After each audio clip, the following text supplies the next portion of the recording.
A saga humana é uma narrativa contínua que incorpora uma história narrada dentro de uma sequência cronológica unificada, cujo início remonta aos tempos de um passado ancestral e cuja sequência se desenrola ao longo da passagem dos milênios até alcançar os tempos narrados no vídeo dessa semana, cuja narrativa alcança os tempos e os eventos ocorridos no século XII da nossa era, quando o território da China se fragmentou em diferentes dinastias, quando a cristandade se dividiu em duas igrejas distintas, quando as cruzadas cristãs tiveram início no Oriente Médio e quando a pólvora começou a ser utilizada no Extremo Oriente. Então, fique comigo até o final do vídeo. Olá, eu sou o Ângelo Henrique Simões e você está no canal da Saga Humana. Se você é novo por aqui, seja bem-vindo. E se você gostar do vídeo, então se inscreva no canal. E se você já é inscrito, você também pode se tornar um membro do canal. Como membro, você palpita na escolha dos temas dos próximos vídeos, tem acesso a benefícios exclusivos, abre as portas para que o conhecimento chegue até você e apoia a produção de conteúdos daqui do canal.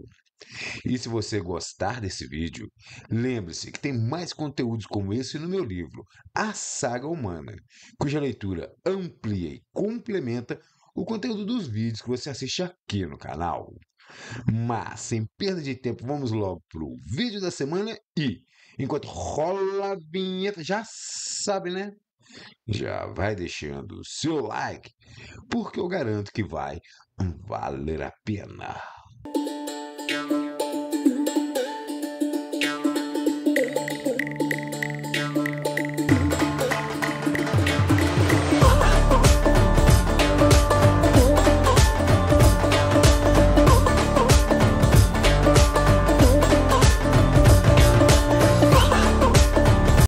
A Ásia no século X.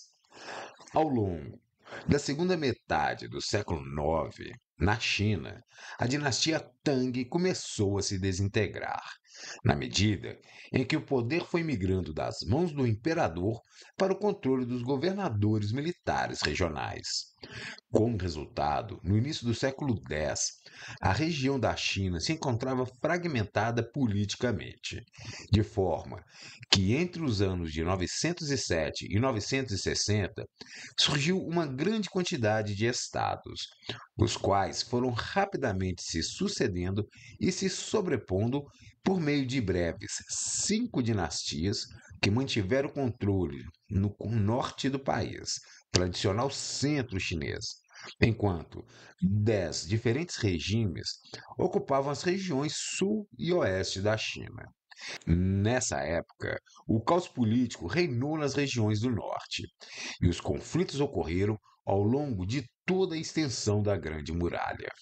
Toda essa agitação estimulou migrações em massa para o sul da China, fato que provocou um deslocamento dos centros culturais e econômicos do norte para o sul do país.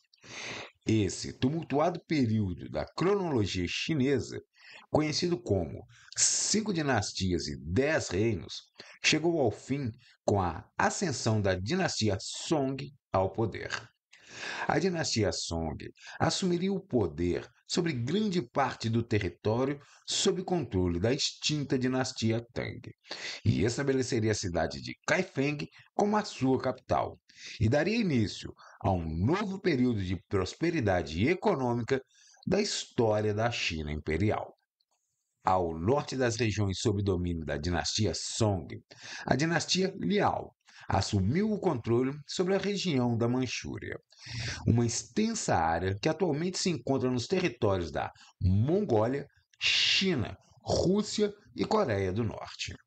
Ao sul, o Vietnã, habitado por uma população de tais cadais, povo de ancestralidade austroasiática, conquistaria sua independência após uma longa sequência de séculos atuando como uma região submissa ao governo central chinês. Já no século seguinte, clãs das tribos Tanguts se uniram e conquistaram o noroeste da China, onde estabeleceriam a dinastia Xia na região. Mas de volta ao século X, a leste dali, o Japão, que havia estabelecido um governo central e um sistema imperial durante o período Hakuho e que havia sofrido uma intensificação da influência cultural chinesa durante o período Nara, atravessava o período Heian da sua história. Nesse período, a influência cultural vinda da China se adaptou às necessidades japonesas, de forma que uma cultura própria e sofisticada floresceu e se desenvolveu. Como resultado, a influência cultural chinesa havia progressivamente perdido força e as relações com a China haviam definhado até desaparecer por completo ao longo do século IX. Nessa época, o Japão enfrentou um período de pragas que trouxeram fome, epidemias, mortandade e pressões sociais. Como resultado, o século X foi uma época de intensos distúrbios, motins e revoltas no território japonês. Enquanto isso, a oeste dali, os tibetanos se organizavam politicamente por meio de um extenso império que havia começado a se formar ao longo dos séculos anteriores. Mas o Império Tibetano, de orientação budista, tinha dificuldades para manter-se estável, devido às dificuldades de comunicação e transporte que eram difíceis de serem mantidos em virtude das suas altas montanhas. Como resultado, a região do Tibete no século X ainda tentava se firmar politicamente como uma força única, mas a realidade era a de uma região fragmentada militarmente. O sul e o oeste da Índia eram habitados por numerosas populações de ascendência dravídica. Entre elas existia o povo Tamil, que no século anterior havia fundado o Império Chola. No século X, o jovem Império Chola já figurava como uma das nações mais poderosas do subcontinente indiano, que era, em grande parte, ocupada por sultanatos islâmicos. Ao norte dali, na atual região de fronteira entre o Paquistão e a Índia, um conjunto de populações de diferentes origens intensificaram uma migração que já existia há gerações em direção ao Ocidente. A saída dessas diferentes populações era fruto de uma longa instabilidade que a região vivia, em decorrência das sucessivas invasões de povos estrangeiros. Ao longo dos séculos seguintes, essas populações migrantes adotariam um estilo de vida totalmente nômade e migrariam para regiões tão distantes como o Planalto Iraniano, a Europa, o norte da África e mais tarde também para o continente americano. Até por volta do século XVIII, esse conjunto de populações era coletivamente chamado de Romas, Romanes ou Gintanos, mas atualmente essas populações e seus descendentes são conhecidos como o povo cigano. A divisão da cristandade.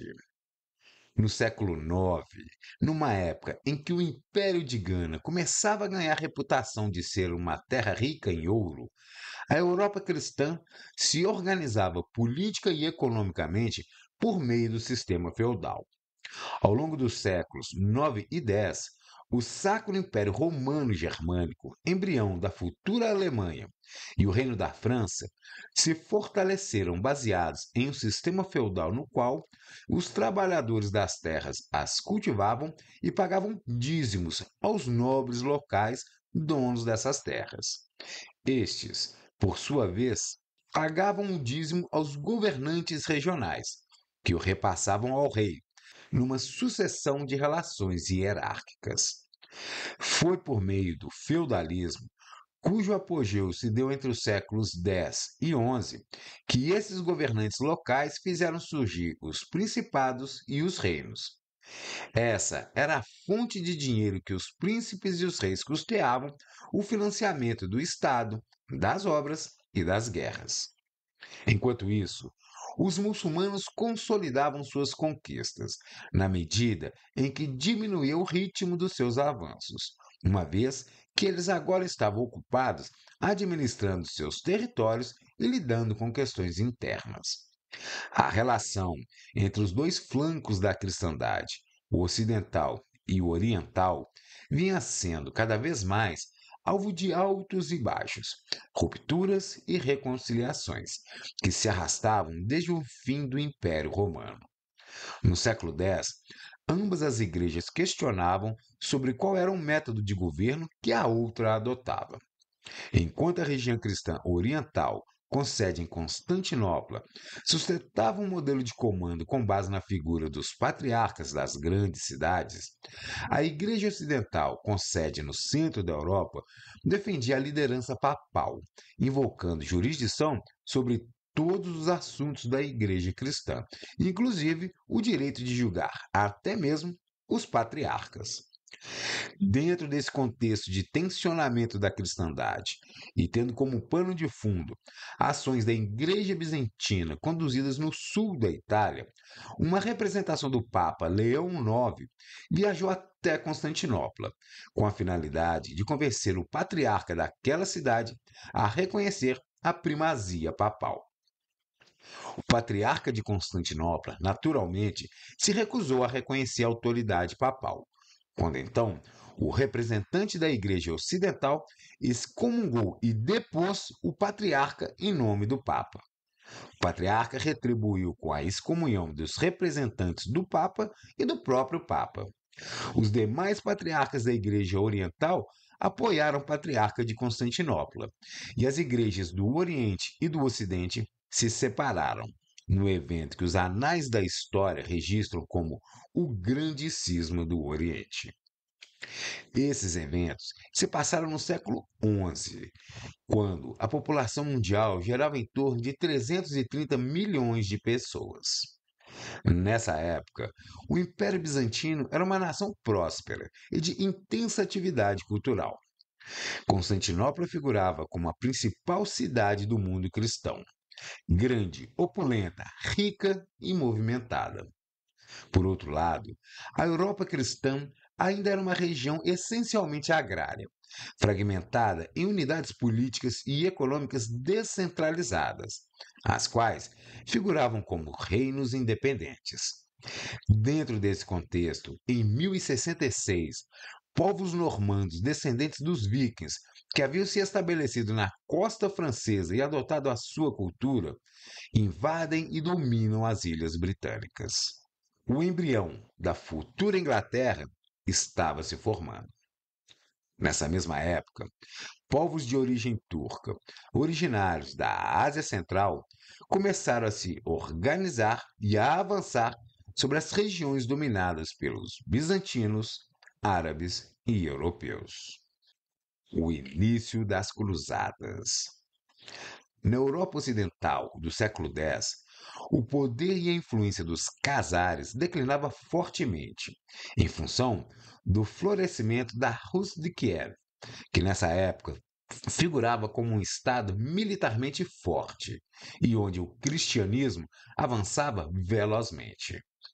Enquanto isso, a oeste dali, os magiares se instalavam na região dos Montes Cárpatos, a partir de onde promoveram incursões e ataques por toda a Europa, da Dinamarca à Península Ibérica. No início do século seguinte, o Papa aprovaria a criação de um Estado magiar próprio, em uma região onde atualmente se encontra a Hungria, na contrapartida da conversão do cristianismo como religião oficial. Nessa época, a expansão da cristandade na Europa avançava a passos largos, e na Escandinávia, novos reinos cristãos, governados pelos descendentes dos vikings, se formavam.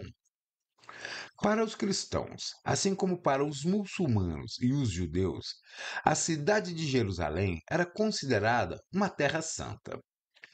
Até a segunda metade do século XI, a cidade esteve sob domínio dos árabes, os quais não impunham restrições às peregrinações cristãs.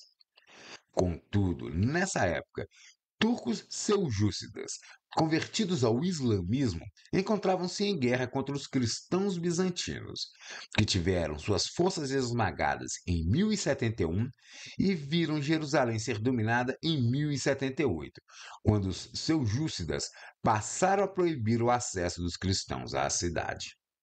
Aleixo, o imperador bizantino dessa época, desejava avançar sobre Jerusalém, mas não tinha efetivo militar para a empreitada. Então, em 1095, durante o Conselho de Placênica, ele enviou um emissário para relatar ao Papa Urbano II sobre o sofrimento e as restrições às quais os cristãos orientais estavam sendo submetidos pelos muçulmanos, salientando que a ajuda dos cristãos ocidentais era fundamental para recuperarem a Terra Santa do julgo muçulmano. Urbano II viu no pedido do imperador Aleixo uma oportunidade para reforçar tanto o poder papal como os vínculos já existentes na Europa. Nesse sentido, ele convocou os cristãos ocidentais a pegarem armas sob o símbolo da cruz e a iniciarem uma peregrinação armada com fins à recuperação da cidade sagrada de Jerusalém e de todo o Oriente sob domínio muçulmano. Na Europa feudal, apenas o filho mais velho herdava os feudos, de forma que havia muitos homens e pouca terra disponível. Enquanto muitos descendentes de nobres ficavam ociosos, homens sem recursos e sem terras se lançavam na criminalidade para tirar o sustento. Dentro desse contexto, o Papa Urbano II não teve dificuldades em arregimentar uma grande força militar a serviço da cristandade.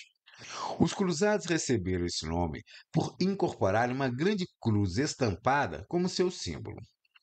Em troca da sua participação, os valentes cristãos receberiam o perdão pelos pecados cometidos em vida.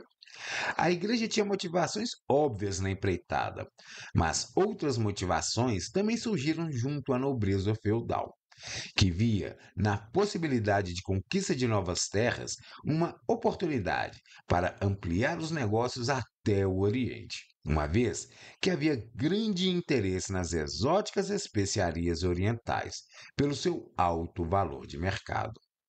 Dessa forma, mercadores de cidades como Gênova e Veneza, nobres sem terras de reinos recém-formados e toda sorte de pessoas dispostas a pegarem armas, fosse por motivações religiosas ou por ambições pessoais, se puseram em marcha no ano de 1096 rumo a Constantinopla, a capital do Império Bizantino, de onde partiriam para recuperar das mãos muçulmanas não só Jerusalém, mas todo o Oriente. Ao longo de quase 3 séculos, partiriam da Europa 8 cruzadas, das quais essa era só a primeira. Mas o fato é que o imperador Aleixo aguardava ajuda por meio do envio de grupos organizados de mercenários do Ocidente, de forma que ele estava totalmente despreparado para receber o enorme e indisciplinado contingente que rapidamente chegou em solo bizantino. Aleixo ficou especialmente preocupado com o fato de que 4 dos 8 líderes do corpo principal da cruzada eram normandos escandinavos, que 3 décadas antes haviam ocupado as Ilhas Britânicas. Ao fim das contas, ele conseguiu exercer algum controle sobre o contingente, mas a indisciplina da tropa lhe trouxe aborrecimentos.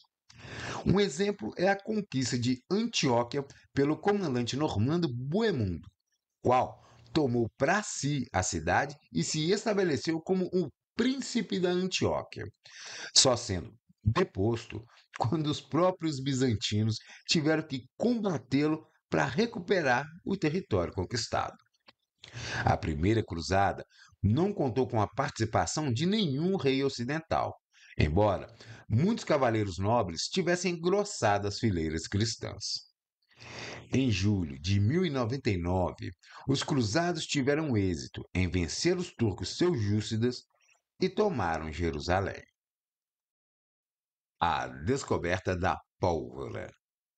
No século XI, Numa época que o Império de Gana já estava no seu apogeu e atraía a atenção dos árabes por causa do ouro, na distante região da China circulavam textos de alquimistas taoístas datados ainda da época da dinastia Tang, que descreviam que a mistura de certas substâncias produzia uma explosão acompanhada de um clarão. Os textos taoístas que descrevem esse primeiro explosivo químico conhecido relacionavam que a mistura era composta de enxofre, carvão vegetal e sal de salitre. A julgar pela análise desses textos, é de se supor que a invenção da pólvora pelos alquimistas chineses tenha se dado de maneira acidental, enquanto eram promovidos experimentos que tentavam criar o elixir da vida. Devido às propriedades incendiárias e à capacidade de gerar calor e gás, essa mistura alquímica começou a ser utilizada em campos de batalhas por volta do século X, principalmente pela dinastia Song. A pólvora negra, como seria chamada no Ocidente, passou a equipar pontas de flechas de fogo e projéteis incendiários produzidos pela dinastia Song no século X. Nessa época, também surgiu a lança de fogo, uma arma com o formato de uma lança, que trazia na sua extremidade um dispositivo pirotécnico, cujo uso conferia uma vantagem crítica de choque logo no início de um combate corpo a corpo. Com o aprimoramento da mistura da pólvora, a carga explosiva acabou sendo aumentada. Os projéteis foram aperfeiçoados e a ponta da lança acabou sendo eliminada. Assim surgiram as primeiras proto-armas de fogo, antecessoras de todas as armas de fogo que, por volta do século XI, ainda tinham alcance limitado a meros 3 metros. Ao mesmo tempo, estruturas estacionárias, incorporando uma carga explosiva ainda maior, foram desenvolvidas e apoiadas no solo. E mais tarde, elas se transformariam nos primeiros canhões produzidos. Depois dos chineses, o domínio sobre o uso da pólvora foi absorvido pelos mongóis, como uma consequência direta do intenso contato bélico que esses dois povos mantiveram ao longo dos séculos anteriores. Entre os muçulmanos do Oriente Médio e os cristãos da Europa, os primeiros relatos sobre o avistamento de armas de fogo surgiram apenas no século XIII, em meio aos tempos nos quais esses povos tiveram que lidar com o avanço mongol. Mas, antes que os mongóis avançassem, cristãos e muçulmanos ainda se enfrentariam em outras 6 cruzadas. Mas isso é assunto para um outro vídeo. Então é isso, pessoal. Esse foi o vídeo da semana, o qual levou a nossa narrativa da saga humana até o início do século XII da nossa era. Espero que tenham gostado. Obrigado pela sua companhia até aqui e agradeço se você puder compartilhar, curtir e comentar esse vídeo. E se você ficou até aqui comigo e ainda não é assinante do canal, então se inscreva. E se você gostou desse vídeo, lembre-se que tem mais conteúdos como esse no meu livro, A Saga Humana. E se quiser, você também pode apoiar o canal fazendo uma assinatura mensal e tornando-se membro do canal. Então é isso. Valeu, galera. Uma boa semana pra gente. Aquele abraço. Próximo vídeo!